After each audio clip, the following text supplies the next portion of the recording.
Now, I want you to talk to us about our best friend in the workplace, and that's coffee.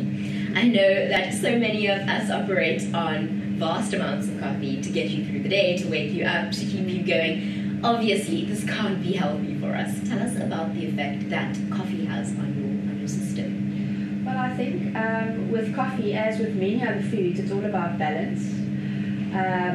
We're not saying in the nutrition world, if you look at what the recommendations are, we're not saying that you can't have any coffee. But I think the risk comes in when coffee replaces meals and when you start having excessive amounts of coffee. And in terms of excessiveness, the recommendation is not to have more than 4 cups of caffeinated drink, which includes green tea, regular tea, and then the soft drinks that we don't recommend anyway, a day. So when it comes to coffee, moderation is quite important. Other thing to remember around coffee is that we often add all these extra things to coffee, like sugar, and then milk, sometimes even creams. So those are the things to watch out for, to try and limit your intake of those added extras to the coffee. What do you recommend in terms of water intake throughout the day? It's often so difficult to keep yourself on track drinking water, but what is your recommendation? Well, I think, as I said, with your meals, plan. Always have a bottle with you. I always ensure that there's a bottle on my desk, there's a bottle in my car if I have to travel for work meetings. So that's first and foremost what I would recommend. And then also, if you don't like the taste of plain water, make it exciting for yourself. Add chopped fruit, because fresh chopped fruit gives flavour to the water. Rotate between regular water and sparkling water. Those are all little tips that can help you to get it in throughout the day.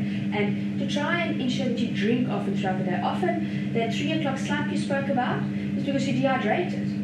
And not necessarily because you need food. So ensure that you drink enough. And a sugary soft drink's not going to do the thing. So try and stay away from those. They're probably the worst thing you can have. I want us to talk a little bit more about the sugary drinks that we were speaking about very briefly earlier. I recently read an article that really shocked me, where it detailed just how much sugar goes into an average, what would it be, 330, 340 ml can. It's extraordinary, and I don't think many people actually understand that. So talk to us about what's in these drinks. Well, I think that you've mentioned what's in there. It's basically purely sugar, most of them.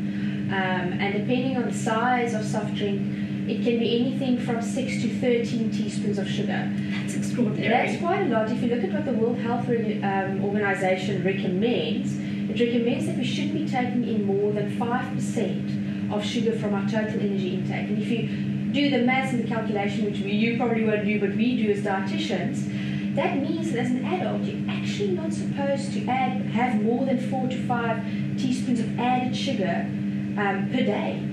And that includes everything you eat, not only a soft drink that you've just had. So you're almost doubling up on that just by having one soft drink.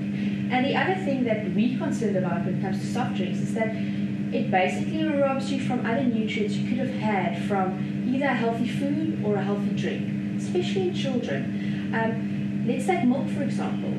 Lots of children don't drink enough milk anymore. And milk provides calcium to their bodies, protein, carbohydrates, whereas the soft drink only provides sugar and no other vitamins, minerals, or nutrients. I think something that many parents and people fall into the trap of is thinking that switching out a fruit juice for a soft drink is making a healthier choice. But I don't know if that's entirely true. Won't you clear this up for us? Fruit juice contains a high amount of sugar. Yes, it's fruit sugars, so one can argue it's a natural sugar coming from the fruit, but it's still sugar, and the body still sees it as sugar. And when it comes to childhood nutrition, if you look at dental caries and dental health, replacing a soft drink with a fruit juice is not the recommended option.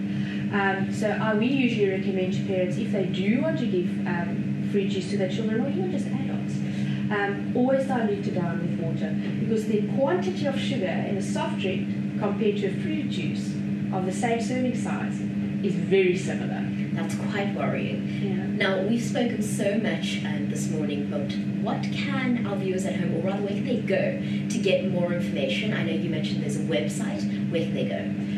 There is a website, yes. It's the National Nutrition Week website, and it's basically www.nationalnutritionweek.co.za, or they can go to the ATSA website. It's the Association for Dietetics in South Africa, and that is atsa.org.za.